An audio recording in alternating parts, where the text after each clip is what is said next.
Paano natin matututunan kung kailan dapat ipaglaban o kung kailan dapat magbigay? Ang tunay na pagmamahal ba ay nangangahulugang isusugal ang lahat? O may mga bagay na hindi na dapat isakripisyo? Ang pagmamahal ay hindi lamang tungkol sa pag-aalaga at sakripisyo, kundi pati na rin sa mga pagtatanggol sa mga bagay na mahalaga sa atin. Minsan, kailangan natin maglakbay sa mga landas ng panganib at hamon upang ipaglaban ang ating mga pinapahalagahan, maging ito ay isang relasyon, pangarap o negosyo. Ngunit sa bawat laban, natututo tayong maging matatag, hindi lang sa pagharap sa mga pagsubok, kundi pati na rin sa pag-ibig na minsang nagiging dahilan ng ating kalakasan at kahinaan. Magandang araw po muli sa lahat ng mga listeners ng aming channel. Isa na naman pong inspirational love story ang ibabahagi namin sa inyo, na sana ay kapulutan nyo ng aral. Ito ay pinamagatang Fighting for What Matters. Pumunta si Miyoko sa The Squad upang ipaglaban ang kanyang negosyo. Ngunit sa halip na tapang, si Eric Legarda, ang isang seduktibong kalaban, ang tumambad sa kanya.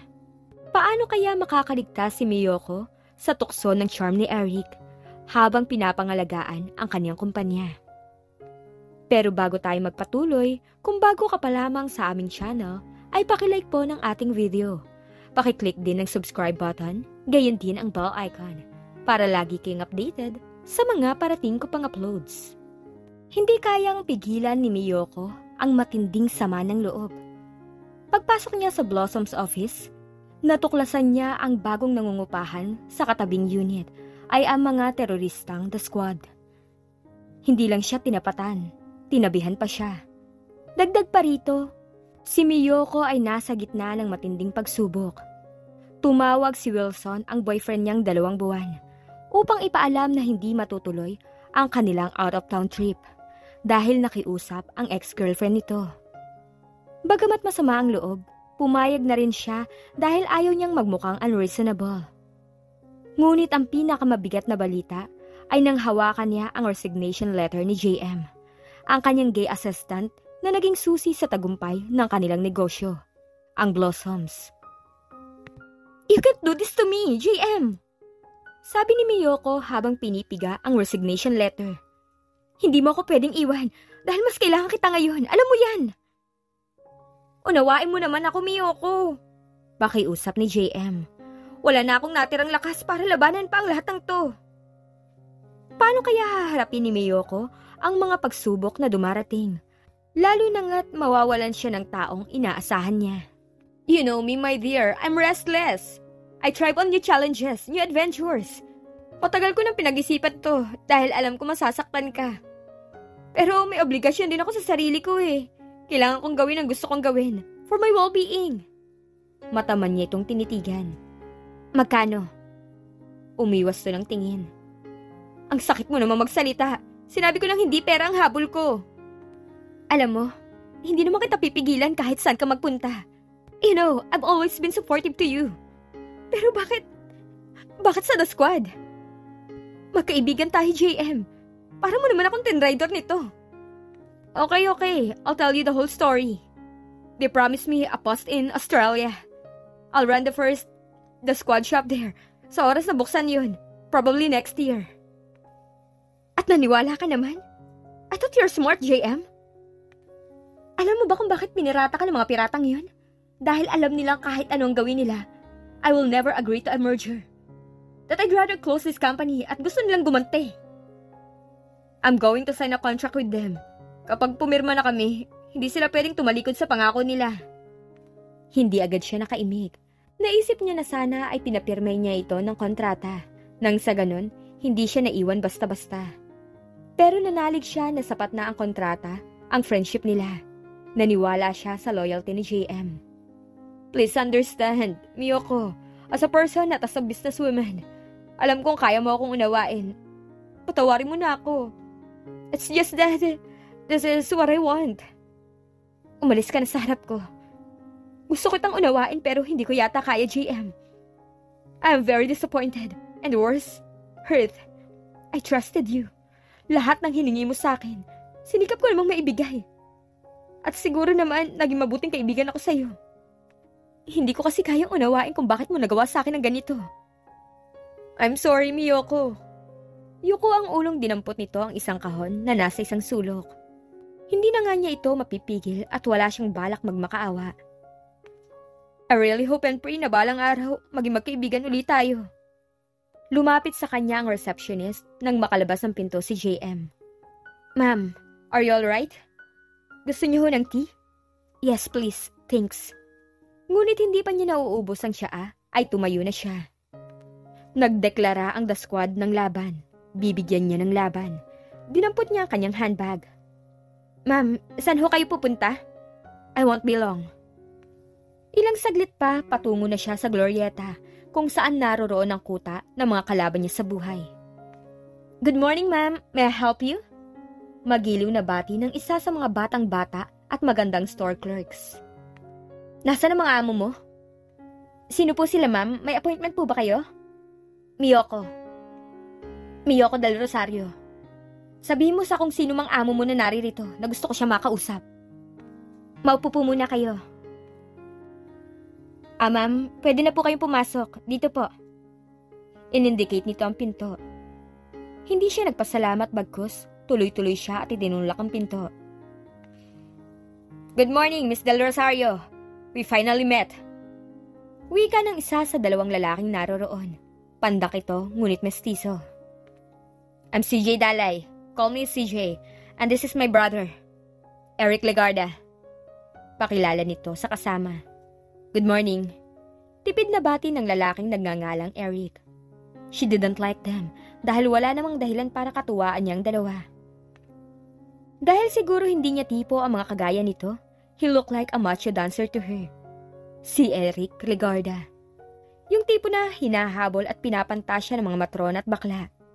Bigla siyang napaisip, hindi kaya ang lalaking itong dahilan kung bakit siya iniwan ni JM? Hindi imposible yun at lalo siyang nainis sa lalaki. May paglilingkod ba kami, Miss Del Rosario? Tanong ni CJ. Gusto ko lang ipaalam sa inyo na hindi ko mapapalampas ang ginawa niyo sa akin. Magpakasaya na kayo ngayon dahil bukas, ako naman ang papakasaya. Pagkasabi nun ay tumalikod na siya at lumabas. Kaninang nasa kotse siya, napakarami niyang nirehearse na sasabihin sa the squad. Ngunit nang makaharap niya na ang dalawa, nakalimutan na niya ang mga nirehearse. Kung si CJ lang sana ang naabutan niya, baka hindi siya na mental block. Pakiramdam niya ay kayang-kaya niyang bansot.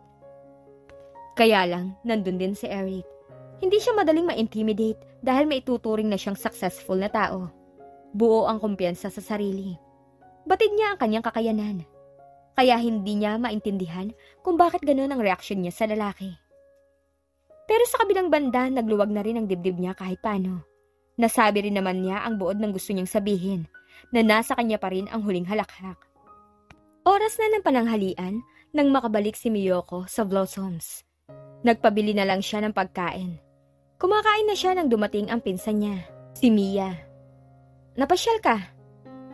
I'm getting married, saad ni Mia, her face beaming. Really? Who's the lucky guy? Si Tony, taga Cavite. When's the wedding?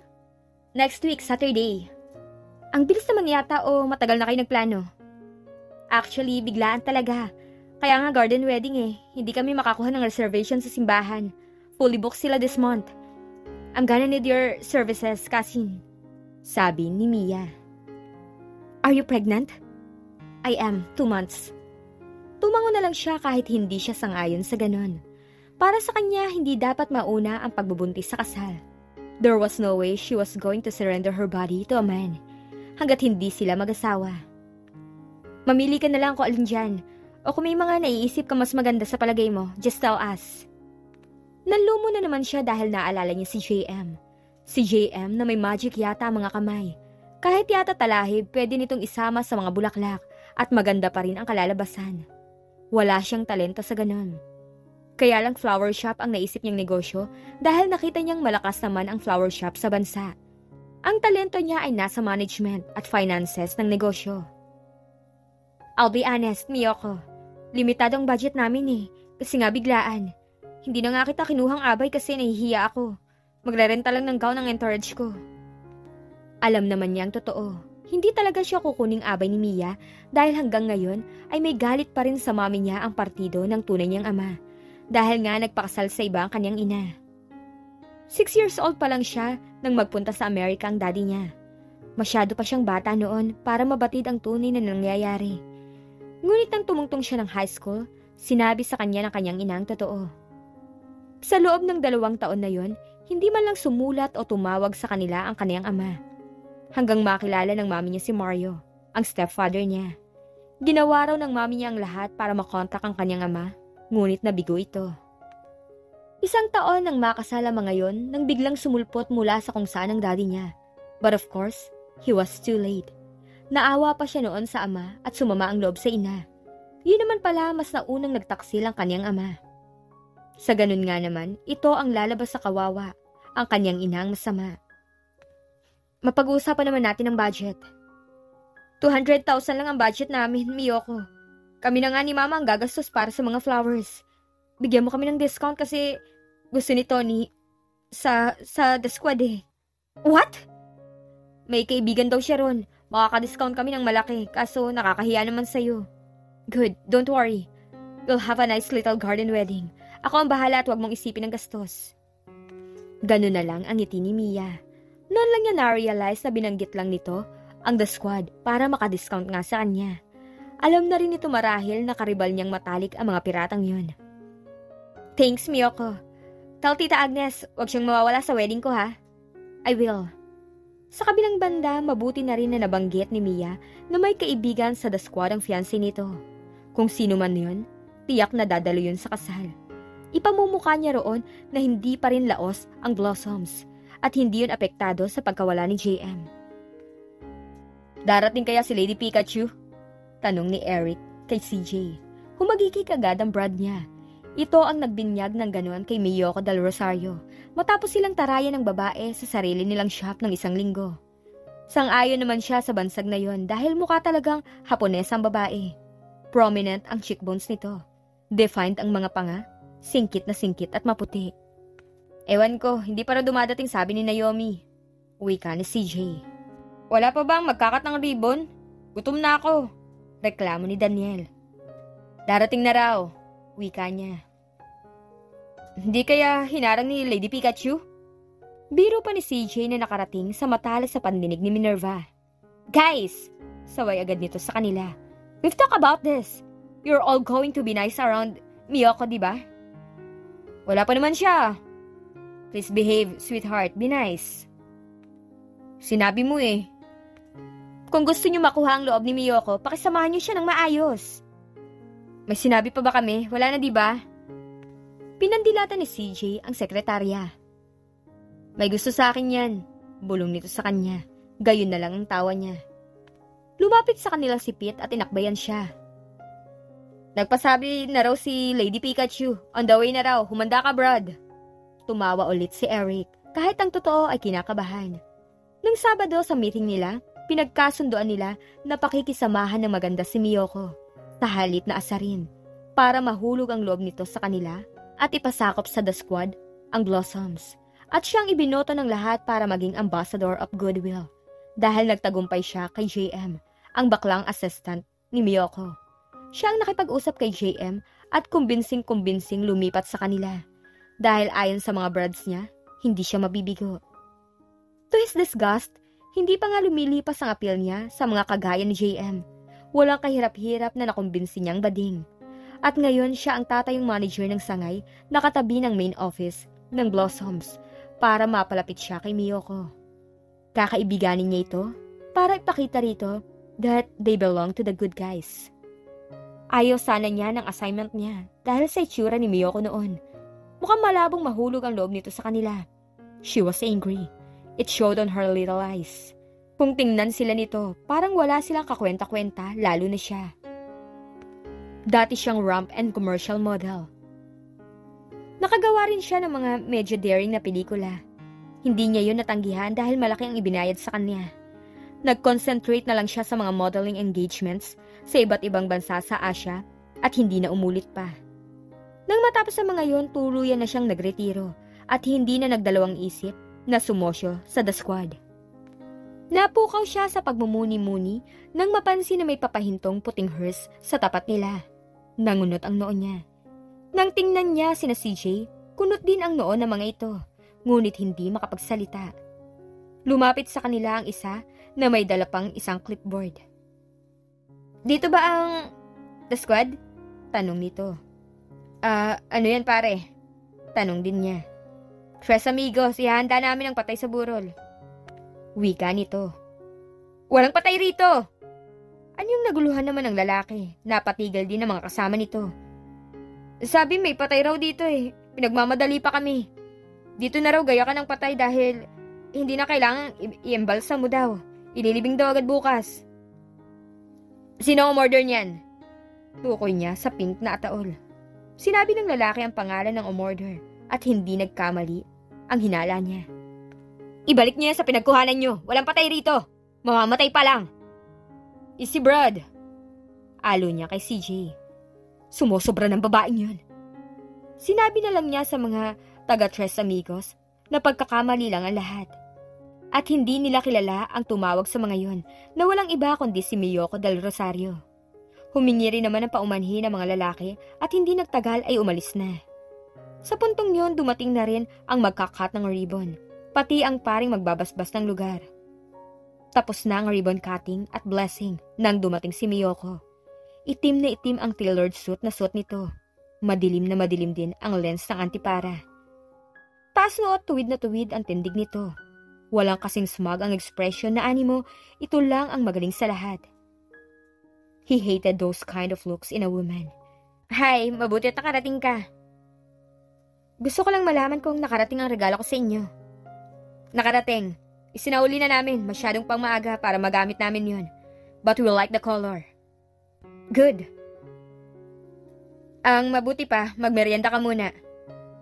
Tawagin mo rin si Naomi, dito na kayo magmerienda." "Salamat na lang, hindi na ako magtatagal." Iginala niya ang paningin sa kabuuan ng shop, bagamat hindi siya sigurado roon dahil nga natatakpan ng madidilim na lenses ang mga mata nito. "Bruhang yun. Pasabugin ko kaya ang shop niya. Nakita niya." "Relax, doll. Baka nakakalimutan mo ang usapan natin." "I can never be nice to that woman. Dapat gumawa na lang tayo ng paraan para hindi marin yung business permit niya. Makakaganti lang kayo kay Miyoko kung makukuha niyo ang gusto niyo sa kanya." Sabad ni Minerva. "At makukuha niyo lang yun kapag nakipagmabutihan muna kayo sa kanya. Dalhin mo to sa kanya." "Do you really have to?" "Trabaho mo yan. Ebebelo muna ako, ang taray eh." "You already talked to her and you did nicely. Sige na." "Ano yan?" Miyoko demanded the moment he stepped inside her shop. Peace offering. Tanggapin mo na, hindi naman kami nakikipag-away sa'yo." "At anong tawag niyo sa ginawa niyo? Nananahimik ako rito. Bigla kayong sumulpot sa tabi ko, matapos yung suhulan ng kanang kamay ko na iwan ako." Hindi naman namin sinasadya na dito rin kami makakuha ng pwesto eh. At saka si JM naman ang kusang lumapit sa amin. We're businessmen at alam namin na mapapakinabangan namin siya." "Sinungaling." Kalimutan na natin yun. Mag-umpisa tayo ng panibago. Total, we're going to be neighbors. Dapat maging magkaibigan tayo. "Get out! Get out!" "Easy, iwan ko na lang tong pagkain dito. Alis na ako." "Wala kang iiwan dito. Hindi ko kailangan ng peace offering nyo." "Masama raw tumanggi sa grasya eh." "Makulit ka talaga no. Kapag hindi ka umalis, papuputukan kita." At inilabas nito ang armas. "Isa! Dalawa! Alis na ako. Goodbye." Walang lingon likod na tumakbo siya palabas. "Oh, anong nangyari, Brad?" tanong ni Daniel. "Para kang ibinala sa kanya na. Kamuntikan ka nang hindi makapreno." "Tinutukan ako ng armas, Brad. Ayoko na.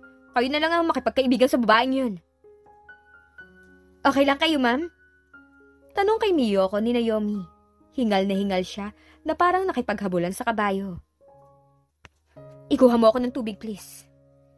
"Ma'am, kasali pala siya sa The Squad?" "Ha? Si Eric, yung model ng Coke dati?" He was a model? No wonder, kaya pala ganun siya kahad. Napaismid siya sa salitang naisip, ngunit hindi naman niya mabawi dahil yun lang ang salitang pwede niyang ipang-describe sa lalaki. Kaya naman naseduce agad si JM. At ngayong mukhang siya naman ang balak iseduce nito. The more she entertained the thought, the more she believed she was right. Pwes mabibigo kayo. Bulong niya. Ano po? Tanong ni Naomi. Wala. Sa dinami-dami ng the squad na nasa kabila, si Eric lang ang nagtangkang lumapit sa kanya. Bakit? Dahil ba iniisip ng mga ito na kagaya siya ni JM? Madaling masisilaw sa appeal ni Eric? Sorry na lang ang mga the squad, dahil hindi siya mahilig sa mga lalaking sobrang gwapo. Mas tipo niya yung mga kagaya ni Wilson. Kahit pa medyo manipis na ang buhok, may laman naman ang ulo. Napangiti siya. Umaasa sa wala ang the squad. Isa-isang chinecheck ni Miyoko ang mga floral arrangements sa gitna ng bawat mesang bilog na nasa gilid ng swimming pool. May mga kandila rin sa mga mesa, hindi lang para pampaganda, kundi pantaboy rin ng mga langaw. Hindi naman first-class resort ang pagdadausan ng kasal ni Mia. Napag-alamanan din niya na may poultry farm sa di kalayuan, kaya nagsama sila ng kandila sa arrangements. Inutusan niya si Lisa, dating kanang kamay ni JM na pumalit na sa pwesto nito na sindihan na ang mga kandila para wag nang magtangkang lumapit ang mga langaw. Well, for someone who is 2 months pregnant, you sure got a nice curve. Komento niya kay Mia. Naka-girdle ako, Miyoko. Tila defensive nitong wika. Hindi ba makakasama sa fetus ang girdle? Hindi naman. May kumatok sa kubo. Sinilip niya kung sino yon. Ang photographer at ang kukuha ng video ang nakita niya. Itinatanong kung ready na raw ang bride. Ilang sandali pa binigyan na ng photographer at cameraman ng direksyon si Mia kung anong pose ang dapat gawin, habang isa-isang hinahawakan ang mga paraphernalia sa kasal tulad ng invitation card, bouquet at kung ano-ano pa. Pati ba sapatos kailangang hawakan? Tanong niya in an attempt to sound funny, ngunit walang tumawa. Lalabas na ako, tita. Paalam niya at iniwan ang mag-ina. Nabutan niya si Lisa and the rest of her team na inaasikaso ang officiating priest. Napadako ang pansin niya sa entrada na nasa gilid ng buffet table. May isang grupong papasok na hula niya ay entourage ng groom. May matandang babae at lalaki na mga magulang pihado ng ikakasal. Biglang sumikdo ang dibdib niya nang makitang may kasunod pa ang grupo. Isang lalaking nakabarong Tagalog din. Si Eric, nangunot ang noon niya. Wala naman sa imbitasyon ang pangalan ng lalaki. Bakit nakabarong Tagalog? Napagawi rin naman sa kanya ang paningin ng lalaki at sa tingin niya nag-isip muna ito kung ngingiti o hindi. He chose to smile. Gayon na lang ang ingos niya. Medyo masakit ang ulo ni Eric dahil nag-inuman sila. Bago pa lamang siyang nakakatulog bandang 3:00 ng madaling araw nang tumawag si Tony. Hindi raw makakarating ang kuya nito na tatayong best man dahil walang makuhang flight. Hindi naman siya nakatanggi dahil masama raw tanggihan ang mga ganung bagay.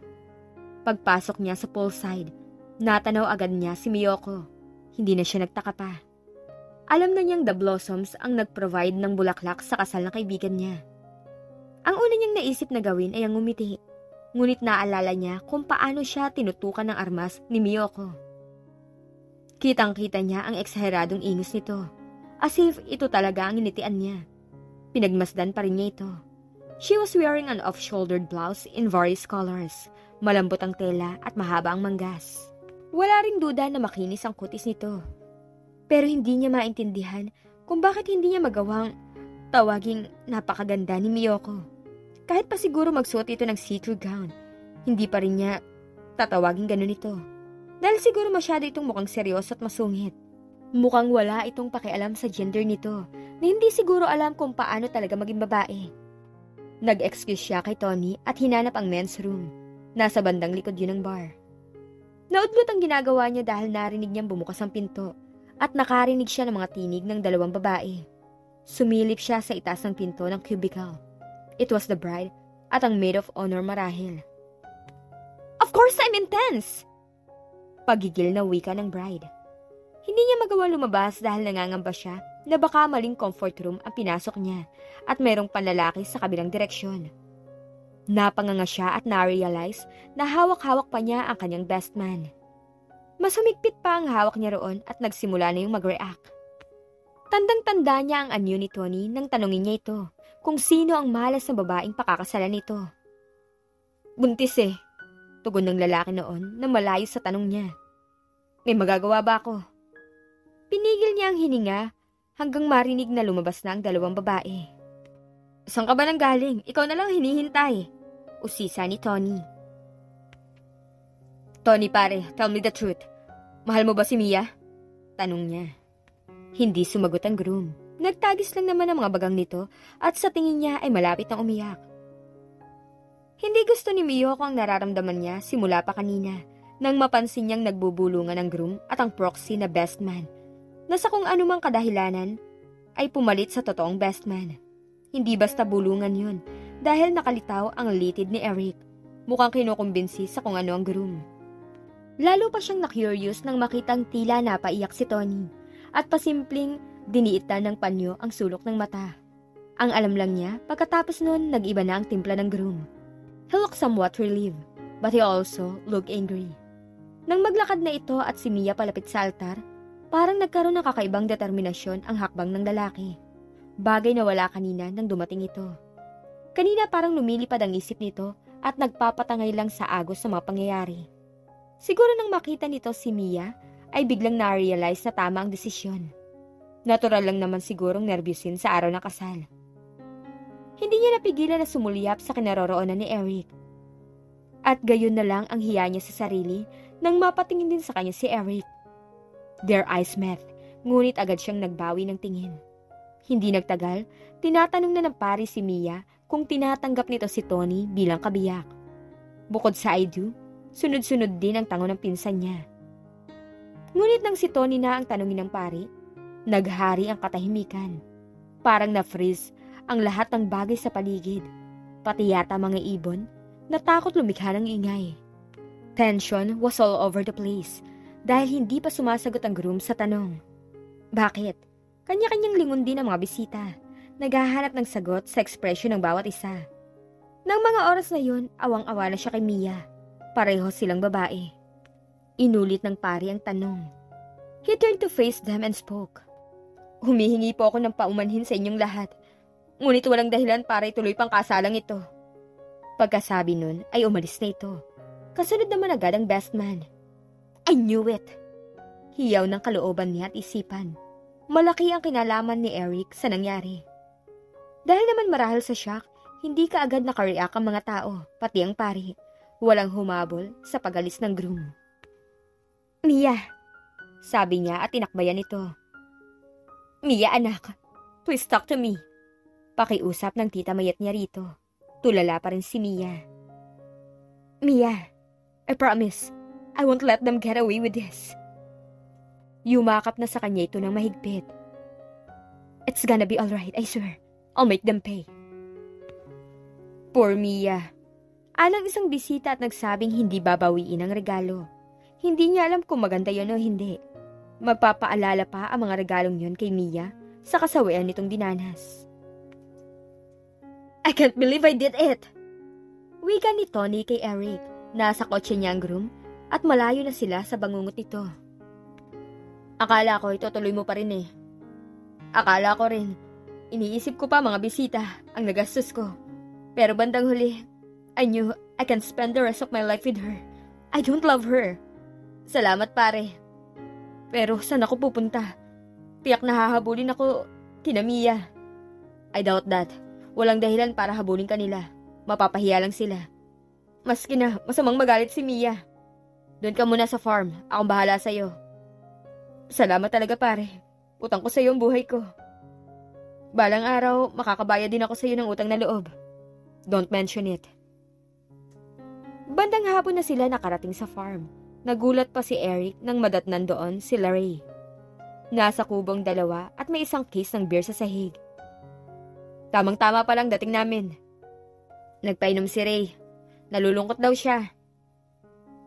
May dalawa kang syota, nalulungkot ka pa? Mas mahirap kasi ang dalawa eh. Baka akala mo. Hindi ba kasal mo ngayon pare? Ngumiti si Tony. Siya ang nagpaliwanag kung anong nangyari. Magpapabili pa ako ng beer. Tawagin na rin natin lahat ng tao rito. Magse-celebrate tayo. Ngayon pa lang ako nahuhulasan. Inom na naman. Eat, drink, and be merry for tomorrow you'll die. Puno ng galit na itinulak ni Miyoko ang glass door ng katabing unit. Walang tigil sa kakaiyak ang pinsan niya. Ngayon ay papatunayan niya kay Eric. Nasaan ang amo mo? Wala po rito. Alam ko. Ang gusto kong malaman kung nasaan siya. Gusto ko siya makausap. At kung hindi mo sasabihin sa akin kung saang lupalop siya nagtatago, idedemanda rin kita. Hindi naman po niya sinabi sa akin kung saan siya eh. Halatang halata naman niyang nagsisinungaling ito. I'm gonna ask you again. Kung hindi mo pa sasabihin, maghanap ka na ng abogado. Nasa Batangas po si Sir Eric. Hindi ko alam kung kailan ang balik. Salamat. Sapat na ang narinig niya. Madali nang hanapin ang eksaktong address ng The Squad Farm sa Batangas. Nakausap niyo ba, ma'am? Usisa agad ni Naomi. Hindi, pero tama ang kutob ko. Itinatago niya sa farm ang Tony na yon. I'm going there today. Tawagan mo si Lisa. Tell her. She's in charge today. Ma'am, wala kayong kasama? I can take care of myself. Salamat. Magpasama na lang po kaya kayo kay Sir Wilson. He's still in Cebu. Aniya at lalong nainis. Sa nangyari kay Mia, parang nawalan na siya ng gana sa pakikipagrelasyon. Ayon kay Mia, dati raw perfect boyfriend si Anton. Ngunit may nakilala itong isang babae. Simula nun, nagbago na ito. Walang katiyakan na hindi mangyayari sa kanyang ganun. Paano kung magkabalikan nga sina Wilson at ang ex nito? Pagkagaling niya ng Batangas, tatawagin niya si Wilson. She would demand that he see her immediately. Kahit pa tumutol ang ex nito, mag-uusap sila ng masinsinan. Mag-ingat ho kayo, ma'am. Sila mag-ingat sa akin. Hindi nila kilalang binangga nila. Hindi nagtagal, nasa kalsada na si Miyoko. Her mind on the business ahead. At dahil kinukonsinti ito ni Eric, hindi rin niya mapapatawad ang lalaki. Hindi malabong magka-nervous breakdown ang pinsan niya. Wala pa naman siyang idea kung kailan makakalimot si Mia sa kasawian. Halos 5 oras din siyang nagbiyahe. Ngunit nang makarating siya sa bayan ng Leon, Batangas, ay hindi na siya nahirapang hanapin ang farm. Bumusina siya nagsunod-sunod. Isang matandang lalaki naman ang humahangos palapit sa kinaroroonan niya. Hindi siya huminto hanggang halos isang hakbang na lang ang layo nito sa sasakyan. Ibinaba niya ang bintana. Si Eric Legarda? Tanong niya. Mukhang alerto agad ang stance ng lalaki. Sino po sila, ma'am? Tanong ng mama. Miyoko. Miyoko del Rosario. Gusto ko makausap si Mr. Legarda. Naririto raw siya. Samahan mo ako sa kanya. Wala po si boss dito. Ganun ba? Samahan mo na lang ako sa kung sino man ang namamahala rito. Dito po. Dito po ang opisina. Kausapin niyo na lang po si Ma'am Minerva. Come in. Pinihit niya ang doorknob at pumasok. Minerva? Napalingon agad ang sekretarya, ngunit parang hindi nagulat. Miyoko, have a seat. Kailangan ko makausap si Eric. I know he's here. Maupo ka muna. Gusto mo ba ng kape o tsaa? Huwag ka na mag-abala. Sabihin mo na lang sa akin kung nasan si Eric. Miyoko, I know what happened yesterday. You should understand. Hindi mo masisisi si Anton. Nasan si Eric? I'll call him. Anito at dinampot ang telepono. Dumayal ito. Eric, please. Miyoko is here. She wants to talk to you. Pupunta siya dito in 15 minutes. Paglapit ulit ito sa kanya, ay may dala na itong umuusok na tsaa. This will calm you down. Hindi ako nagpunta rito para makipag-away. I came to hear what your boss and his friend have to say. I can tell you what really happened, pero mas mabuti na kung si Eric mismo magpapaliwanag sa'yo. Maya-maya pa na-realize niya na kailangan pala talaga niya ng tsaa. She was tense. Nahalata yun ni Minerva. Tuwid na tuwid ang likod niya. Nang humigop siya ng tsaa, she realized her jaws were tight, pati ang sikmura niya naninigas na. Ibinaba niya sa side table ang tsaa. Baka tumapon pa ang laman nun sa kanya. Ngunit naalala niya ang armas niya sa bag at kung kailan niya huling ikinasa yon. Bakit parang napakahirap maging composed kapag si Eric ang kaharap? The man could really bring out the worst in her. Nang biglang bumukas ang pinto, kamuntik na siyang mapatili. Hi. Mabuti naman. Sa loob-loob niya. Kanina ka pa? Nasaan si Tony? He'll talk to you, pero tayo muna mag-usap. If you'll follow me. Very well. Halika sa itaas. Pasensya ka na dahil medyo makalat. I'm sorry about yesterday. Alam kong pinsa mo si Mia, but you see, my friend's in love with another woman. Yun naman pala eh. Bakit kailangan pa niyang ipahiya sa lahat si Mia? Sana hindi na lang siya nagaya na kasal. Dahil pinalabas ni Mia na buntis siya. At dahil disenteng lalaki naman ang kaibigan ko, gusto niyang panagutan yun. Kahit alang-alang man lang sa magiging anak niya. Tapos, binago niya ang isip niya? Hindi niya binago ang isipan niya. Ginawa niya lang ang tama. Hindi kasi buntis si Mia. What? Narinig ko mismo sa bibig niya. Kausap niya yung maid of honor sa banyo. Nagkataon naman, nandun din ako. At anong ginagawa mo sa ladies room? Hindi ko naman alam na ladies room yun. Wala namang he or she na nakapaskal sa pinto. Akala ko naman kahit para kanino. Anyway, nasa isang cubicle ako. Tapos pumasok si Mia at may kasama siyang kaibigan. Niloko niya si Anton. Kaya naman tinanong ko si Anton kung mahal niya si Mia. Umiling siya. Bilang lalaki, naiintindihan ko siya. And I believe I have prevented both of them from being miserable. Pareho lang naman silang magdurusa kung matutuloy ang kasal nila. Pero sa huli, si Tony pa rin yun. Pero, I admit, natutuwa ako at nagdesisyon siyang huwag nang ituloy ang kasal. She was speechless. Ngunit damang-dama niya ang pag-iinit ng mga pisngi niya. Kung gaano siya naawa kay Mia kahapon, ganun siya kainis ngayon sa pinsan. Nagpatuloy pa si Eric. Kung nagbabalak magdemanda si Mia, I suggest na wag na nilang ituloy. Mapapahiya lang sila. Ang kaibigan ko ang nagrabyado rito. Kung mayroon mang dapat magdemanda, si Tony yon. Dapat nga bayaran pa nila yung nagastos si Tony sa kasal eh. Hindi na ako magtatagal. Salamat sa paliwanag. Wait, Miyoko. Naiintindihan ko naman kung bakit nagalit ka kay Tony at sa akin, pati na sa mga brads ko. Pero maniwala ka, we're sorry. And I want us to be friends. We can never be friends, Mr. Lagarda. Good day. Wala ka bang tiwala sa amin? Wala.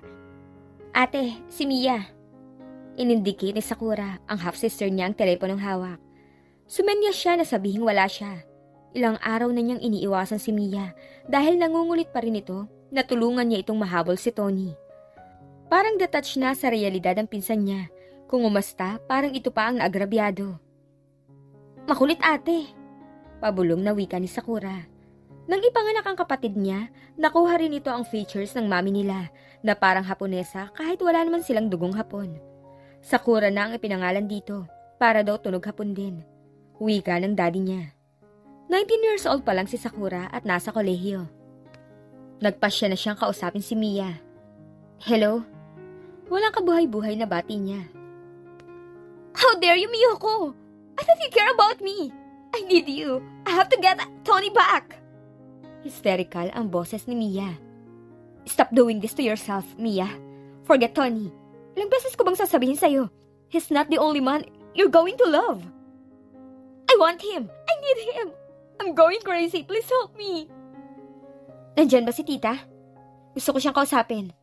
She's here. Mia needs professional help, tita. I know a psychiatrist. Kung interesado ka, ibibigay ko sa inyo ang phone number. I can also arrange for an appointment. Salamat sa concern mo, pero hindi pa nababaliw ang anak ko. Normal lang ang reaction niya at lilipas din to. Just in case you change your mind, call me. Sabihin mo nakaalis na ako. Wika niya kay Sakura. Si Wilson ate. Report nito. Hello? Hi sweetie, what's up? Listen, papunta na ako sa airport pero may nadaanan ako rito na tindahan ng mga gitara. Naalala ko si Sakura eh. Okay lang kaya kung bilhan ko siya? I'll ask her. Thank you raw and yes, okay na okay. Tawagan mo ako pagdating mo. Dito ka na mag-dinner sa bahay. Sabi niya. I'll do that. I love you. You too. Ano yun? Natatawang wika ni Wilson. You too. Sabi niya. Yun lang ang ikinakainis niya sa lalaki. Kinukulit lagi siyang magsabi ng I love you rito. Sige na nga. I'll let you get away with it this time, pero pagbalik ko dyan, humanda ka. Biro pa nito. Sasabay ka ba sa akin, Sakura? Tanong niya sa kapatid ng may ibabang telepono. Hindi ate, papunta ako sa Muntinlupa ngayon. Muntinlupa? As in, bilangguan? I'm doing a paper, remember? Interviewin ko ang mga preso ron. I wanna know why they did their crimes. Hindi ba delikado yon? May kasama naman ako ate. Mag-iingat ka ha? Pumasok siya sa kusina para magpaalam sa ina. Baka po dito mag-dinner mamaya si Wilson. Okay, may bisita rin daw ang papa mo. Ingat ka. Pagdating ni Miyoko sa shop, may naghihintay sa kanyang isang basket na may iba't ibang prutas. Kanino galing yan? Sa kabila, ma'am. Inginuso pa nito ang kabilang unit. Makulit talaga. Ibalik mo. Ako na lang pala. Siya na lang ang nagbalik nun. Pagkatapos niyang kausapin si Lisa na alam naman niyang nasa likod ng shop. Ma'am, lalabas lang po ako saglit. May package daw po kasing ipina-LBC ang kapatid ko sa Italy. Kukunin ko po muna. Paalam ni Naomi. Okay. Pumunta siya sa likod ng shop. Abala si Lisa at ilang iba pa niyang mga tauhan sa pag-aayos sa mga bulaklak. Sa isang puting paso. Nasaan si Mang Boy? Tukoy niya sa driver. Nagpapahangin lang po ng goma, ma'am. Oh, bakit puro dahon to? Natawa naman si Lisa. Ginawan ko lang ng paraan eh. Ganyang arrangement lang ang kaya ng budget ng ikakasal. Dagdagan natin ang baby's breath. Sure kayo, ma'am? Kaysa naman mapintasan tayo. May pumasok na lalaki, bigla siyang kinabahan. Ngunit naisip niya na nag-overact lang siya. Wala namang nakakatakot sa anyo ng lalaki. Marahil nasa late 30s ang edad nito. Naka-slacks na brown, striped na sports shirt, at naka-jacket na maong sa ibabaw nun. May I help you, sir? Lumapit sa counter ang lalaki at napansin agad niya na dumako ang isang kamay nito sa loob ng jacket. That was it. Kaya siya kinutuban. Naka-jacket ang lalaki gayong mainit ang panahon. Pasimple niyang kinapa ang handbag. But she was too late. May armas nang nakatutok sa kanya. Alam ko wala kang kasama, miss. Akin na ang pera dyan sa kaha mo. Bilis! Uwi ka nito. Napansin nito ang kamay niyang nasa loob ng handbag. Ano yan, ha? Ang tigas ng leeg niya sa pag-iling. Akin na rin yung handbag. Dali! Kundi papuputokan kita. Banta ng lalaki. Ibinigay niya ang bag. Nahagip ng mga mata niya si Eric na mukhang aali-aligid sa shop niya. May papasok yung customer, mama. Wika niya sa nang-hold up. Huwag kang magkakamaling sumigaw o kumilos ng masama. Papuputokan talaga kita. Pag pumasok ang customer, palabasin mo agad. Naintindihan mo? Opo. And she willed Eric to enter the shop. Mukhang magbabago pa ang isip ng lalaki. Ngunit bandang huli, itinulak din ito ang pinto. Good morning. Natanggap mo ba? Tinitigan niya ito ng matagal pagkatapos ay unti-unti niyang inilipat sa lalaki ang tingin na sinundan naman ni Eric. His eyes seemed to flicker. And she realized that he knew. Natanggap ko. Salamat ha. Listen, may kausap ako. Mamaya ka na lang bumalik. Okay, see you. Sa pamamagitan ng mga mata ay sinabihan niya si Eric na gumawa na agad ng hakbang. Yun nga ang ginawa ng lalaki. Bigla nitong sinugod ang isa pa. Nahawakan agad ang kamay nitong may hawak na armas. Mabilis niyang hinaklit ang bag niya at kinuha ang armas doon.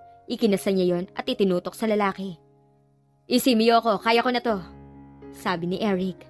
Tila lalo pang tinodo ng binata ang pagpilipit sa braso ng lalaki hanggang mabitawan nun ang armas. Agad niyang kinuha yun. Gayon na lang ang gulat niya. It's a toy! Bossing, pakawalan niyo na ako. Walang-wala lang talaga ako. Wala naman akong balak manakit ng tao. Tumawag ka ng pulis, Miyoko. Kailangan ko pa ba bang sumama sa presinto, officer? Ang mabuti pa, dito ka na lang, Miyoko. Ako na lang sasama sa presinto. Total, nakita ko rin naman kung paano ka hinold up nito. Okay lang ba kung ako na lang sumama sa inyo, boss? Medyo nashock pa si Miyoko eh. Mabuting dito na muna siya. Tawagin niyo na lang siya kung may gusto kayong linawin. Sige, dalhin na yan. Ma'am, okay na kayo? I'm fine now. Ikaw? Okay na ho. Mabuti na lang pala talaga dumating si Eric. Kung hindi, nalimos ang kaha natin. Nagkibit balikat siya. Kumakain sila ni Naomi nang dumating si Eric.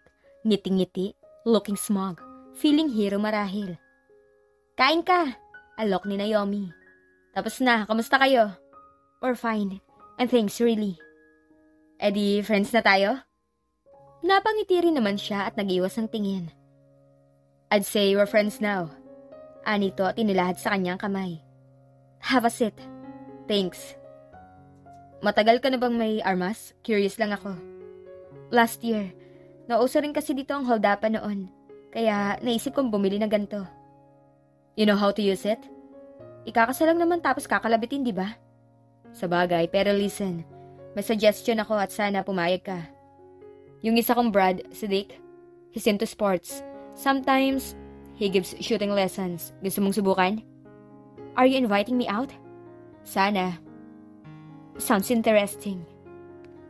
Pwedeng mamayang gabi. Pagkatapos, we'll have dinner somewhere. I have plans tonight. Bukas na lang kung gusto mo talaga. Plans as in date? Sort of. May boyfriend ka? Wala ba akong karapatang magkaroon ng boyfriend? Hindi naman, kaya lang parang hindi bagay. What? Anong akala mo sa pagbo-boyfriend? Parang damit? May binabagayan at hindi? Wala, para kasing mahirap kang ligawan, kaya nagulat ako na may boyfriend ka. So, bukas na lang. Regards na lang sa boyfriend mo. Ngingiti-ngiti ka dyan. Punay niya kay Naomi. Kasi ma'am, ang bango niya. Hindi na ako nakapagsalita, inamoy ko na lang. May kilig na wika ng receptionist. Happy for men ang pabango niya. Wika niya. Hindi rin mapigil ang mapangiti. I told her that she had to accept the fact that I will not be there by her side all the time dahil may kanya-kanya na kaming buhay. Humithit ng sigarilyo si Wilson. Ayaw ni Miyoko na naninigarilyo ang kanyang boyfriend. Nasa swing sila na tila hawla sa gilid ng bahay nila. May ina-entertain ding bisita ang stepfather niya at naglabas ito ng J&B. Baka mapainom pa si Wilson at hindi sila makapag-usap ng masinsinan. Anong sabi niya? She knew that. Gusto lang daw niya na maging magkaibigan pa rin kami and I agreed with her. Maganda naman ang paghiwalay namin. She is seeing someone. I met him in Cebu. He seemed like a nice guy and I'm happy for her. Come here. Lumipat siya sa tabi ni Wilson at hinayaang akbayan siya nito. Alam na ba niya ang tungkol sa atin? She wants to meet you. Nasa Cebu siya eh.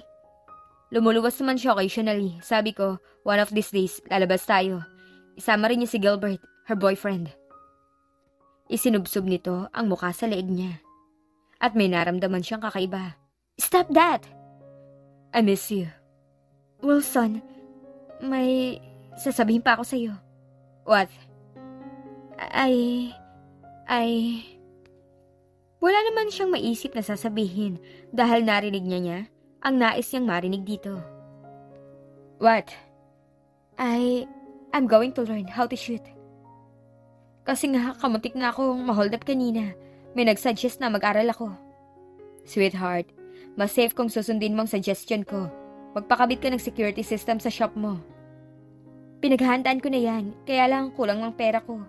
5 branches ko, hindi birong halagang kakailanganin. Besides, hindi lang naman sa loob ng shop ko, kailangan maging safe, sa labas din. Sweetheart, I'm talking, you should listen to me. Wika niya, iritado. Nakikinig ako. You want to learn how to shoot. You're fascinated with that thing. Interesting hobby if you'll ask me. I'm talking about being safe. Niyakap ulit siya ni Wilson. Sa pagkakataong yun, nagtagumpay na itong mahalikan siya sa labi. Nagpaubaya siya at tinugon ang halik nito.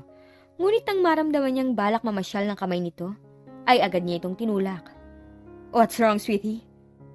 I just don't feel comfortable kissing you here. My mother might come here any moment and she'll see us. Yeah, I'm sorry. Namiss lang talaga kita. I miss you too. Nang magpaalam ito, hindi na niya pinigil. Sinamahan na lang niya ito hanggang sa labas kung nasaan ang kotse nito.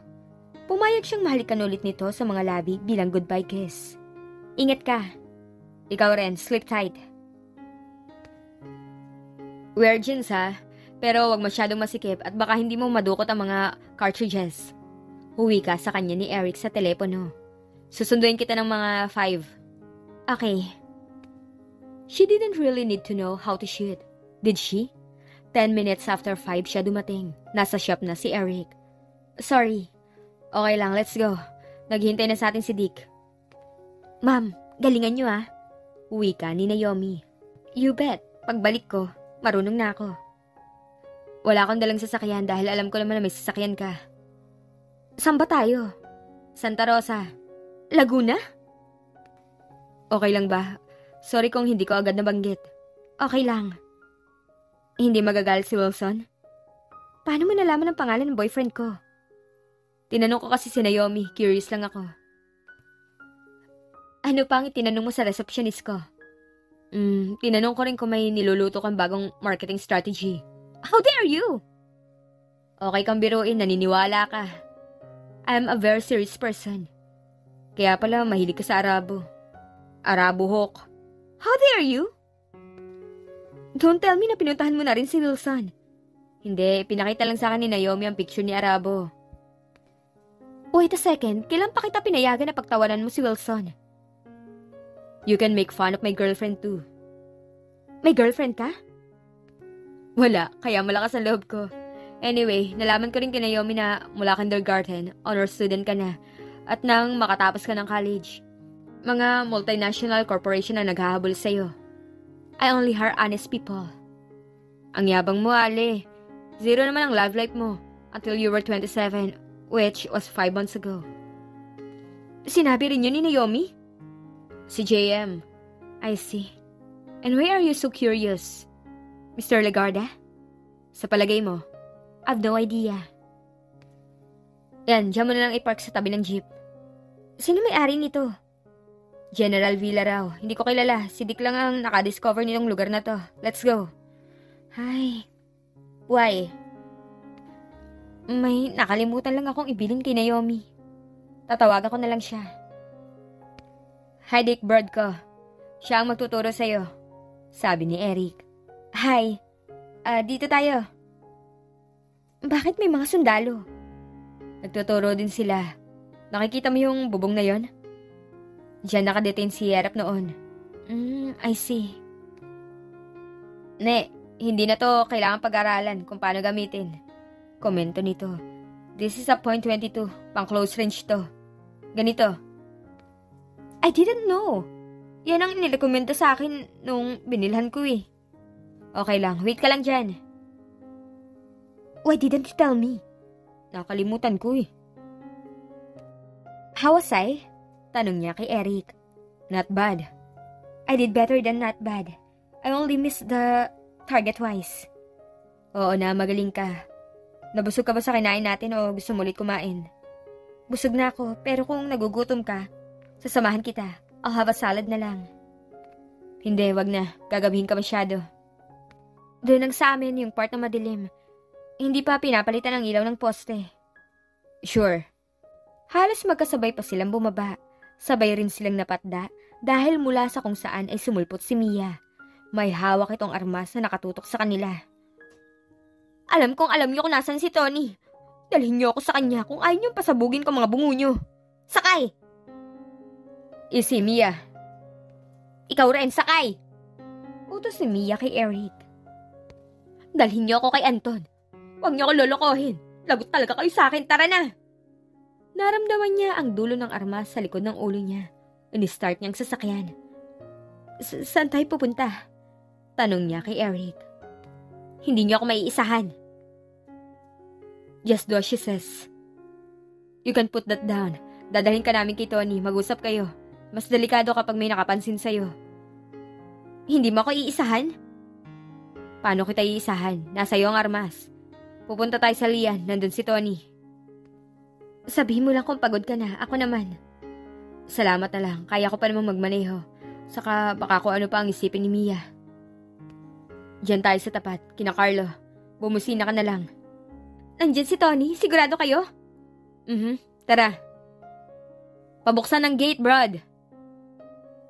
Nasa si Tony? Easy. Huwag ka magmadali. Magkikita kayo. Itago mo na yung armas mo at baka matakot si Tony. Hindi ka kausapin. Ayoko. Ilabas niyo muna si Tony. Okay. Just relax. Anong problema, Brad? Pasok kayo. Ako na magpapasok na sasakyan, Miyoko. Presinta naman ni Eric. Kumusta kayo? Ikukuha ko kayo ng kape at merienda na rin. Salamat. Kumusta ka, Mia? Nasaan si Tony? Susunod na siya. Tinawag na namin ni Eric. Relax ka lang dyan. Nasaan si Tony? Nasa farm. Dito lang tayo tumuloy para kumalma muna si Mia. Baka magwala siya ron. Hindi naman nagtagal ay dumating si Tony. Pinaghalong takot at galit ang mababasa sa mukha nito. Pagkakita rito ni Mia ay agad itong sinugod ng pinsan niya para yakapin. Tony! Lumabas na rin si Coco buhat sa kusina. Ipinatong ang tray ng mga pagkain sa isang mesita. Lumapit siya rito. Makikitawag sana ako. Hindi kasi alam sa bahay na naririto ako. Baka nag-aalala na sila. Sure. Salamat. Kahit hindi na tayo magpakasal, Tony. Basta bumalik ka lang sa akin. Hindi naman ako galit sa'yo eh. Hello, Sakura. Ba't gising ka pa? Aniya sa kapatid. Tinatapos ko ang term paper ko. Nasaan ka? Nag-aalala si na mami. Nandito ako sa Lian. Kasama ko si Mia. Nag-usap sila ni Tony. Lian? Malayo ba yan? Uwi ka ba? Sa Batangas to. Hindi ko pa sure kung makakauwi ako. Pakisabi na lang kina mami. Huwag mag-alala. Tatawag ako bukas. Okay. Bukas ka na umuwi. Marami ka namang matutulugan dito. Suggestion ni Eric. Carlo, pare. Labas muna kami ni Mia. Sabi naman ni Tony. Paano si Mia? Si Anton na ang bahala ron. At si Eric naman ang bahala sa'yo. Ha? Nire-renovate kasi yung isang kwarto rito eh. Nakakahiya naman kung doon ka namin patulugin. Saan ako matutulog? Leave it to me. Let's go, I'll drive. Pagod ka na masyado. Okay. Welcome. Mabait yung brad ko, saka gwapo. Tsaka marami ang pera galing sa cook. Saka doktor yan. She smiled. Look, I'm sorry. Hindi naman niya maisatinig yung ginawa niyang kasalanan dahil maski sa sarili niya, ikinahiya niya yon. It was childish. Okay lang, cute naman ang kulay pink. Sorry din. Saan mo ako dadalhin? Sa beach. Marami kang pwedeng matulugan dito, kaya lang nakakahiyang manggising. Sa beach, marami matutulugan, solo mo pa. Sasamahan mo ako? Kung gusto mo, pero sa ibang higaan ako syempre. Good. Doktor ka ba? Ako? Sabi kasi ni Carlo, doktor ka raw. Binibiro ko lang nun. Pwede pa tayo mag-swimming bukas kung gusto mo. Sabi nito at kumatok sa isang bahay kubo. Pagkatapos ng may 3 minuto nakakakatok, may nagbukas ng pinto. Pasensya naman nung biglaan. Kailangan namin ng kwarto, yung may aircon at electric fan. Sabi ni Eric sa matandang lalaki. Nagtanan ka? Hindi ho, bisita namin si Miyoko. Miyoko si Manong, siyang manager dito. Pasensya na po kayo at naabala ang tulog niyo. Walang kaso yon, sandali lamang. Naka-reserve na to, pero pwede kayo hanggang bukas ng tanghali, 2 kwarto. Kompleto na sa gamit, gawa nga ng naka-reserve. Nilinisan namin ni Mrs. kanina. Salamat ho, Manong. Sige na po at masyado na namin kayo naaabala. Kami na po ang bahala sa sarili namin. Magpahinga ka na, dito muna ako, magpapantok. Okay. Pagkalipas ng ilang saglit, nagpasya siyang bumangon at kinuha sa bag ang toothbrush na hindi nawawala sa bag niya. Oh, kala ko tulog ka na. Komento ni Eric. Nakaupo ito sa sofa na yari sa kawayan. May towel din naman siguro. Kailangan ko maghilamos. Kung di ka pa inaantok, dito ka muna. Kwentuhan tayo. Pagkaupo naman niya, wala siyang maisip na sabihin kay Eric. Maging ito, tila nangangapa rin. They sat there in awkward silence. Napatingin siya kay Eric, and she learned that she was staring at her. Nang magtama ang mga mata nila, he laughed. Masarap. Nakatingin ito sa daliri niya, nakagat-kagat niya kanina lang. It's the trouble with bad habits, they come back. Wika niya. Yeah, I used to do that too. Chew my nails. Look, you don't have to be that sympathetic. I also chew on my inner lips. Dagdag pa nito, saan yung wala nang tatalo sa bad habit na yon? I pull my hair. Hanggang ngayon kapag nagbabasa ako. Ako rin, I pull my hairs on my... I don't believe you. Di naman kita pinipilit. Are you cold? Not really. You're shivering. Naramdaman niyang lumapat sa balikat niya ang kamay nito. Hindi siya makatinag at nanigas ang buong katawan niya. Kung may iba pa itong binabalak, she wouldn't know how to stop him. You're nervous. I am. Why? You're so different. Anas nito at hinawi ang ilang hibla ng buhok na naligaw sa mukha niya. I want you. I know, you're trying to seduce me. Bigla namang napatuwid si Eric, kumalas sa kanya. You want my company? I'm sorry. It's okay, you're succeeded. I was seduced. I want you, but I'm not going to sell my company. We can make love the whole night, pero hindi magbabago ang desisyon ko. Why? It's my security. It's who I am. My parents separated when I was just a kid. I have a father who isn't my father at all because he wasn't there when I needed him. I have a stepfather who isn't really my father. A sister who is just a half-sister. I spent my childhood not knowing where my loyalty really was. Kung pipiliin kong kampihan ng daddy ko, may assurance ba na tatanggapin niya ako at ipipisan sa bago niyang pamilya? And would my mother want me back? Hindi ko alam kung saan ako lulugar eh. But I can understand why they have to part ways. Ang hindi ko maintindihan kung bakit kailangan pati ako pabayaan. Nagtago sa mother ko ang father ko. Bakit kailangan pati sa akin magtago siya? Pagkatapos, basta na lang nagpakasal sa ibang mother ko, hindi ako binigyan ng pagkakataon na kilalanin muna ang stepfather ko. Nag-decide sila na hindi ako kasali. I had nothing. I had no one. Blossom is all I have. I feel that it's the only thing constant in my life because I created it. It's the only thing I can control. Hindi ito mawawala sa akin kung hindi ko hahayaan.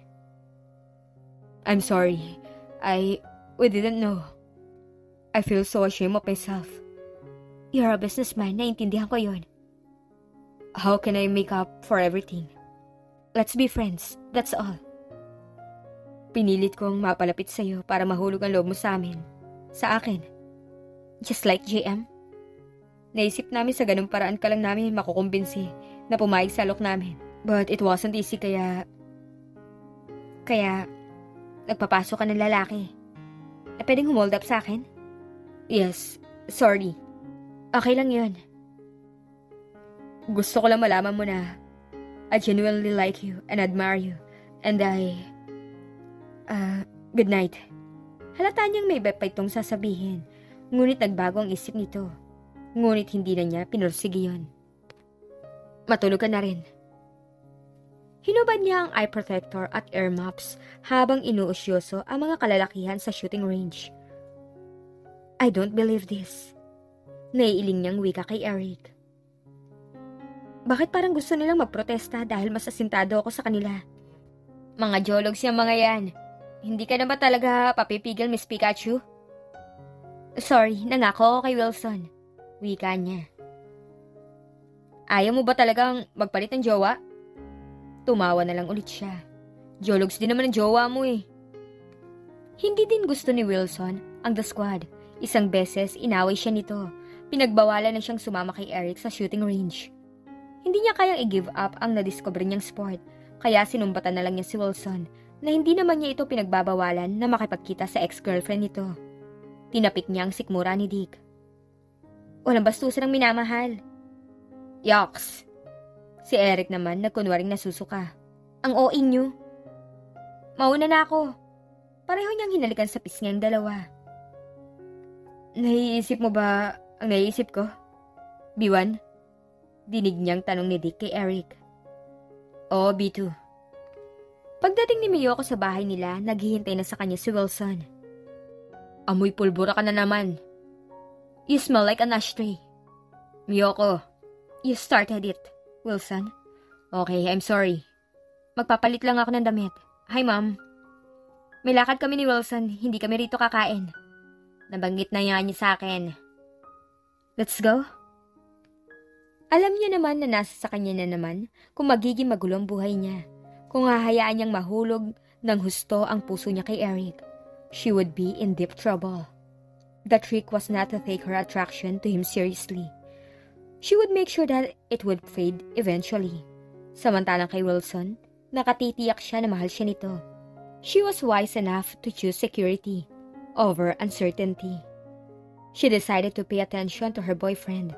Ngunit ito naman ang na-distract dahil tumunog ang cellphone nito. Nag-excuse ito sa kanya. Nawala ito ng mahigit 5 minuto at pagbalik, halos nahuhulaan na niyang nangyari. It's Joanne. Hindi ka ba talaga titigilan ng babaeng yan? Iritado niyang wika. Nasa hotel siya, kasama niya ang boyfriend niya. So? I asked her to join us. Total, malapit lang naman dito ang hotel niya. If you don't mind, sweetheart. May magagawa pa ba ako? Hindi mo naman ako kinonsulta kung gusto ko nga siyang makita o hindi. Naisip ko naman na pagkakataon na to para magkakilala kayo. Pero kung ayaw mo, tatawagan ko na lang ulit. Okay lang, nandiyan na yan eh. Hello, ang liit talaga ng mundo no. Kumusta ka pare? Mabuti. Join us. Nakakahiya naman, doon na lang kami. Nag-hi lang kami sa inyo. Magkaakbay na lumayo ang magkaibigan at napaisip siya bigla. Sinundan ba siya ng dalawa? Yun ba ang ibig sabihin ng usapan ng mga ito kanina? Napangiti siya sa likod ni B1 at B2. Hindi pa siya tapos umorder ay tumunog na ulit ang cellphone ni Wilson. Hindi na ito lumabas. Base sa narinig niya rito, nasa labas na si Joanne. Pagkatapos itong kausapin ng babae ay tumayo ito. Susunduin daw sa labas ang ex. Laking gulat niya nang makita ang kasama ni Wilson. Payat na babae na mukhang teacher o kung hindi naman ay misyonaryo. Nakapalda ito ng hanggang tuhod. Naka-cardigan na knitted at walang style ang buhok. Very plain. Miyoko, this is Joanne. Joanne, she's Miyoko. Pakilala ni Wilson. Hi, we finally met. Have a seat. Iritang-irita na siya sa nakikitang bulungan ng dalawa. Parang hindi na siya kasali. Excuse me. Hindi niya itinago ang inis niya. Padabog niyang hinawi ang bakanting upuan sa tabi niya at dinampot ang handbag. Hindi naman niya talaga kailangang pumunta sa ladies' room. Kaya pagpasok doon, tumitig na lang siya sa salamin. Then her phone rang. Si Wilson ang tumatawag. Oh! Sweetheart, I'm really sorry about this. Ano ba talaga problema ng babaeng yan? Hindi ko rin alam. Hindi ko na nga alam ang gagawin ko. I don't know how to get rid of her. You've got to help me. I'm really sorry about this. Ewan ko. Ikaw nag-imbita dyan. Paglabas niya ng ladies' room, nakasalubong niya si Eric. Pagkakita nito sa kanya ay hinila siya sa sulok. Sino yun? Yung katable niyong babae. Ex ni Wilson, ayaw siyang tantanan. Ewan ko ba kung anong gustong mangyari na babaeng yan. Ang kulit. Kaya pala mukha kang magbubuga ng apoy kanina.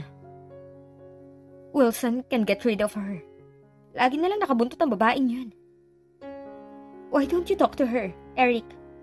Ako? Oo, ikaw. Why not? Gwapo ka. You can seduce her.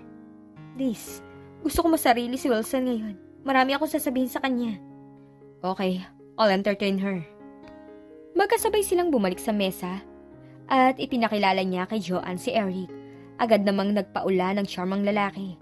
Napapayag na sumayaw sa unahan si Joanne. What was that all about? Sita naman agad ni Wilson.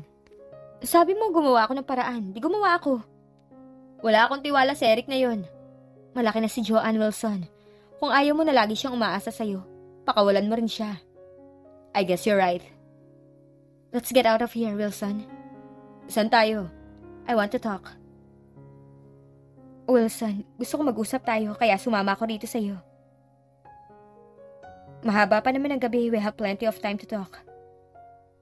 You know my stand on this? I want to talk about Joanne, about you, about me, about our future. Wilson joined her.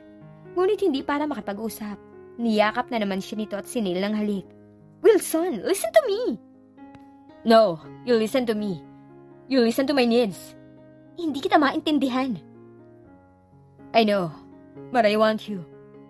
I wanted you from the start at mahal mo naman ako. Mahal naman kita. Everyone's doing it, so why can't we? I think it's my right, Miyoko. Hindi naman kita lolokohin eh. I will marry you. Pareho na tayong nasa hustong gulang. Alam ko na naiintindihan mo ako. I understand, Wilson. Papahig naman ako eh. Kaya lang, gusto ko munang ihanda ang sarili ko. Besides, wala ako sa mood. I really want to talk. Don't worry about Joanne. I'll get us a drink. Tumayo ito at nawala sa paningin niya. This will get you in the mood, sweetheart. Napangiwi siya. Ganun ba talaga ang mga lalaki? Kapag naiset ang isip sa gusto? Ang mabuti pa, manood tayo ng movie. Ito na lang. Pinahiram lang to sa akin ng kumpare ko. Okay raw. Are we going to watch that film, Wilson? Really? Hindi naman to sobrang, alam mo na. May kwento to. Let me see. Ang direktor si Joey Reyes. Tagalog? Manunood tayo ng ganyang Tagalog? Hindi nga to rated, sweetheart. Isinali pa sa film festival abroad. Tama lang to get you in the mood. Isinalang na ang VCD pagkatapos ay tinabihan siya sa sofa. Hindi nagtagal, lumitaw ang pamagat ng pelikula. Gata? Anong klaseng pamagat yan? Symbolic lang siguro. Hindi X ang lagay na yan. Aminado naman siya na interesado na siya sa kwento. Yun nga lang, sa ibang bagay interesado ang katabi niya. Namamasyal na sa tagiliran niya ang kamay ni Wilson. Sinaway niya ito. Nanonood ako, Wilson. Natapos na ang love scene sa niyugan. Nalaman niya na ang babae pala ay anak ng isang lalaking nalumpo dahil nahulog sa puno ng niyog. Hindi nun mapunan ang pangangailangan ng kabiyak. Ang ina ng babae ay may kalaguyo at ang sumunod na eksena ay ang pakikipagtagpo rito roon sa isang bodega ng kopra. She could imagine the smell of the place. Wala bang mahanap na ibang lugar ang mga taksil?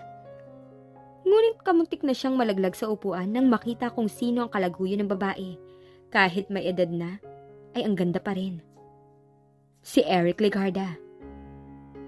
Bakit ngayon ka lang? Gustuhin man niyang pumikit ulit, hindi na niya magawa. Ayaw makasama ng mga mata niya, ni ayaw kumurap. At parang iba na ang nararamdaman niya. Hindi dahil sa hinahalikan siya ni Wilson. It was clear na hindi naman ito interesado sa palabas.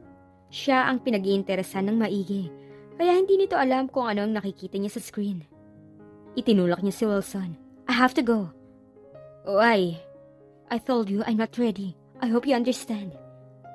Magta-taxi na lang ako. I need to be alone. I got things on my mind right now. Miss, saan tayo? Tanong ng driver. Address ni Eric ang ibinigay niya sa pagkagulat din niya. Ngunit hindi na niya binawi ang nasabi. Dahil medyo malalim na ang gabi, hindi na ganun kasikip sa kalsada. In less than an hour, nasa tapat na siya ng townhouse ni Eric. Sandali lang po, Mama. Titingnan ko lang kung may tao. Maya-maya pa ay lumabas sa front door si Eric. Wala itong pangitaas, kagaya sa pelikula. Running pants lang ang suot nito. Miyoko? Eric! Napasugod ka. Nagaway ba kayo ng kalbo? Anong nangyari? Eric, it was awful. Mangyak-yak niyang wika, ngunit may narinig siya mga yabag sa hagdanan. Ganun na lang ang sigaw niya nang makita kung sinong bumababa. What is she doing here? Bakit nandito ang babaeng yan? Hi, Miyoko. Bati ni Joanne, suot pa rin ang cardigan. Anong ginagawa mo rito, malandi ka? Sabi ko, alawin mo lang. Hindi ko sinabi patulan mo, how dare you? What's the buzz? Tell me what's happening here. Pababa na rin ang hagdan si Dick. Yung malanding babaeng yan, bakit nandito? Nakaturo siya kay Joanne. Nalolonely siya eh. Inaliw namin ni Eric. Ihatid ko na siya sa hotel niya. Calm down, Miyoko. You're upset. Of course I'm upset. I'm upset. I hate it. I hate my life. Tiningala niya ito. Brad, bahala ka na kay Joanne. And Joanne, salamat. Bakit ka nagpapasalamat sa kanya? Nothing. Nagpusoy-dos kaming tatlo eh. Pinautang niya ako. Natalo ako ni Dick eh. Pusoy-do? Sigurado ka? Oo, bakit ba? Hindi mo. Of course not. Tutuloy na kami, Brad. Nice meeting you, Miyoko. Diyan ka lang, ikukuha kita ng tubig. Now, tell me, what's going on? You don't want to hear. But you want me to hear it. Or else, hindi ka naman susugod dito ng 10 oras ng gabi. It was so full. Ano nga nangyari? What's so awful? Wilson brought me to his house, and he wanted to make love. I wasn't in the mood, and he put this disc in the player. Tagalog movie to, pero alam mo na. Malamang, alangan namang si FBJ ang panoorin nyo. I'm not yet finished. It was entitled Gata. Si Ed naman ang namangha, nganganga sa pagkagilas. You were there, and it was awful. My acting? Yes. That and everything else. What else? Can't you see? Tinatry akong isidus ang boyfriend ko para gawin namin yun. I got so turned on. Pero hindi dahil kay Wilson. My God, it was awful. It was awful for Wilson. I want you, but I don't want you. I know you want me. I don't know why you don't. Dahil hindi ang kagaya mo ang gusto kong mahalin. Sa pelikula. Alam mo, sumandal to sa sofa. You sound like Candy's mother. Sinong Candy? My ex-girlfriend. Hindi ako gusto ng pamilya niya dahil isa akong model at artista. Sabi nila, I wouldn't amount to anything. Ipinaglaban ako ni Candy, pero sa bandang huli, nanaig pa rin ang gusto ng mga magulang niya. Nagpakasal siya sa iba. Mahal mo pa siya? Not anymore. I'm sorry. You're not the only one who had a hard life, you know. I had the money, the fame. Pero hindi ang respeto. Wala akong ginawang masama sa buhay ko. Ginawa ko lang yun para iahon sa hirap ang pamilya ko. And I did. Which is something I think. But in the end, I always got reduced to just being a star when I only starred in one movie. Isa lang ang pelikula mo? Bakit? Ikaw na rin na nagsabi. I was a lousy actor. Ihatid na kita. No, I still want you. And it's your fault. You seduced me. You don't want anything to do with the likes of me.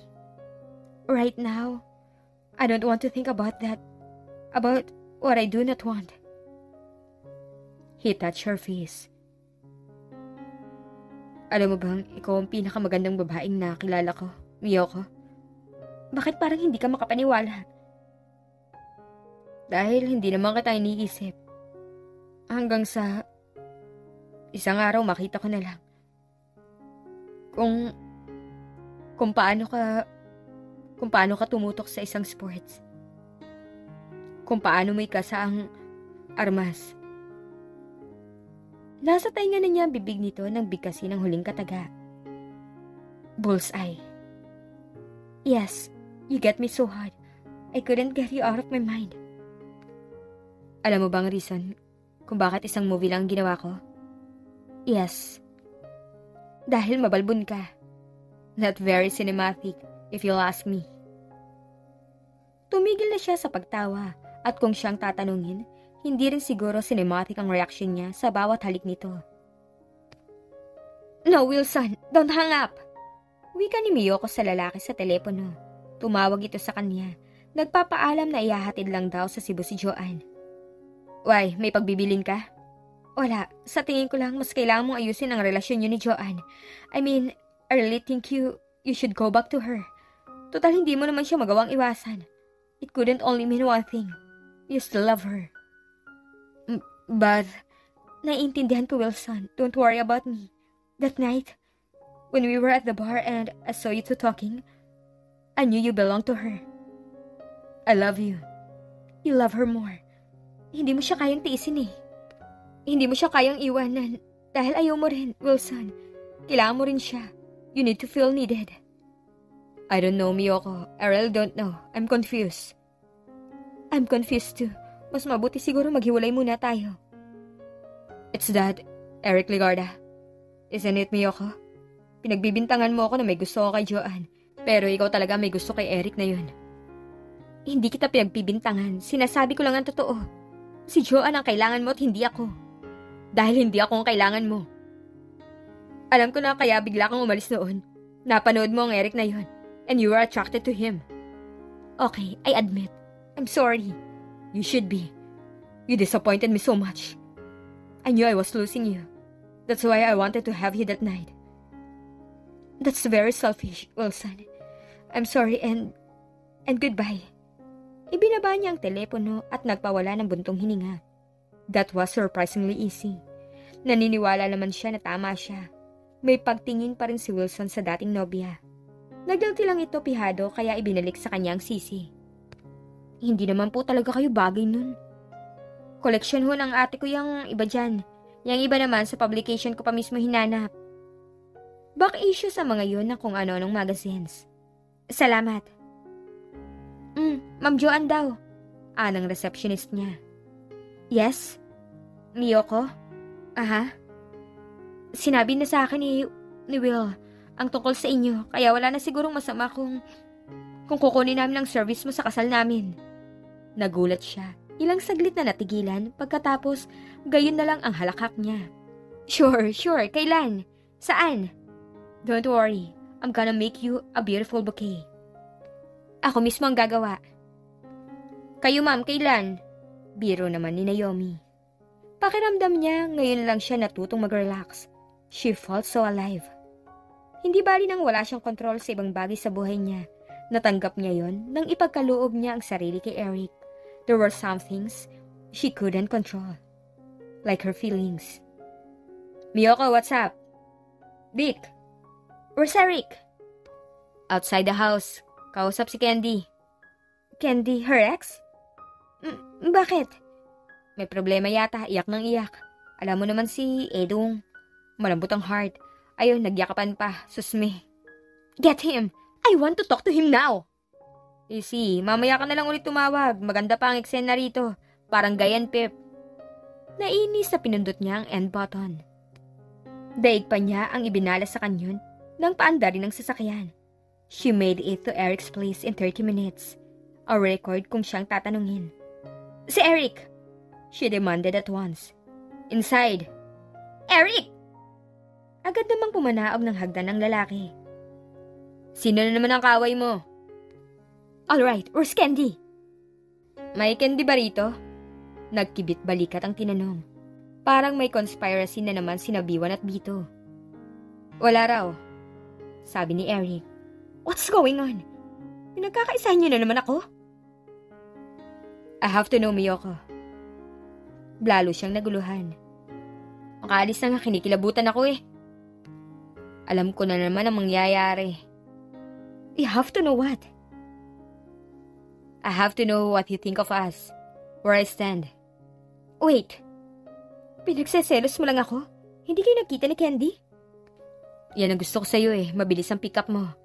After that night, wala ka namang sinabi sa akin. Hindi naman natin pinag-usapan ang sitwasyon natin. Hindi ko alam kung ano ko sa'yo. Ikakasal na si Wilson kay Joanne. Really? And I love you, kung yan ang gusto mo malaman. Yes, that's what I want to know. Dahil nasapul mo rin ang puso ko. Sa bahay ka na mag-dinner, ipapakilala kita sa parents ko at sa sister ko. Hindi ba masyado pa maaga? Huwag ka mag-alala. Hindi elitista ang pamilya ko. Mahilig nga sa showbiz, lalo na si mommy. Sigurado ka? Duda pa rin ang anyo nito. Natrauma siguro talaga sa panlalait ng mga magulang ni Candy. At kahit tumutol pa siya sa'yo, do I look like someone who will not fight for the one I love? Well, you look formidable enough. Magbibihis lang ako. Okay na ba tong suit ko? Oo na. She laughed. Magkasabay silang lumabas ng bahay. Kotse na rin niya ang ginamit nila. Si Eric ang nagmaneho. What's that? Puna nito sa kalong-kalong niyang folder na umaapaw sa mga ginupit na larawan. This. Saan mo nakuha yan? Sa magazines, marami pa rito.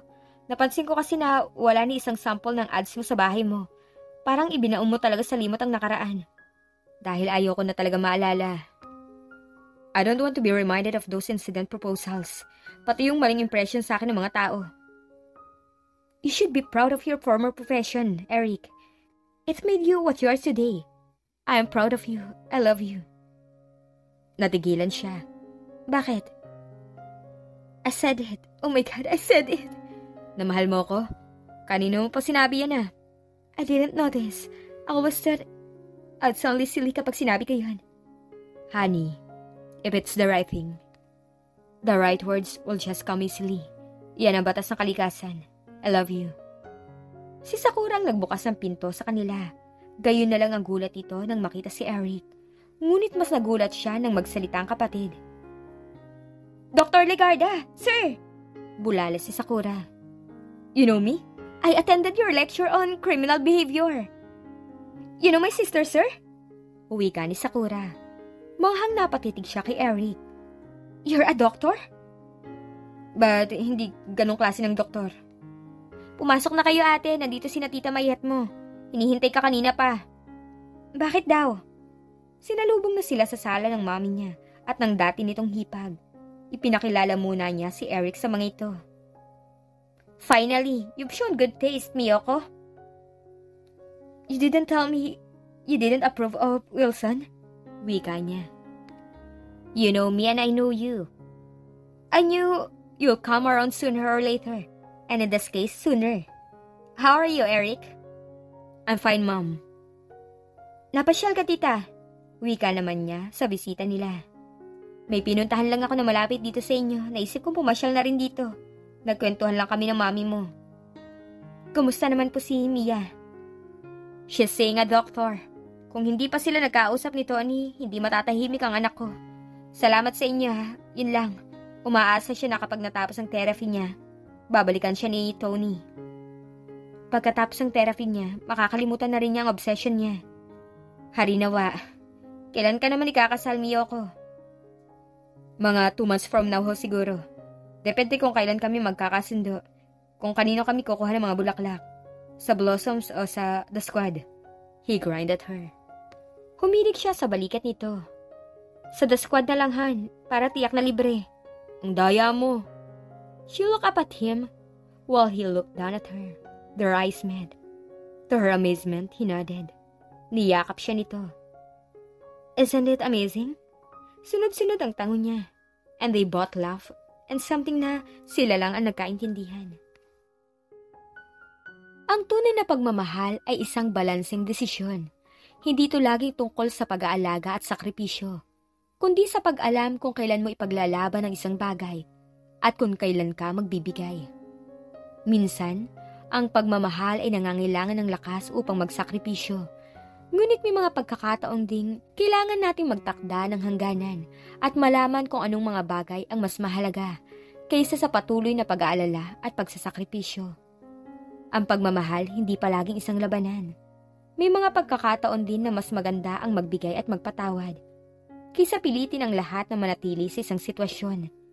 Sa huli, ang tunay na pagmamahal ay makikita sa pagtanggap sa ating mga kahinaan at sa kakayahang matutong magpatawad at magbigay ng pagkakataon, hindi lamang sa iba, kundi pati na rin sa ating sarili. Para sa ating mga listeners, hanggang saan ka handang magbigay at magsakripisyo para sa pagmamahal? At paano mo malalaman kung ang iyong ginagawa ay para sa ikabubuti mo o para lamang sa iba?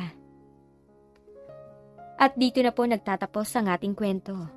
Maraming salamat po sa lahat ng sumuporta sa istoryang ito. Sa mga likes, comments, and new subscribers.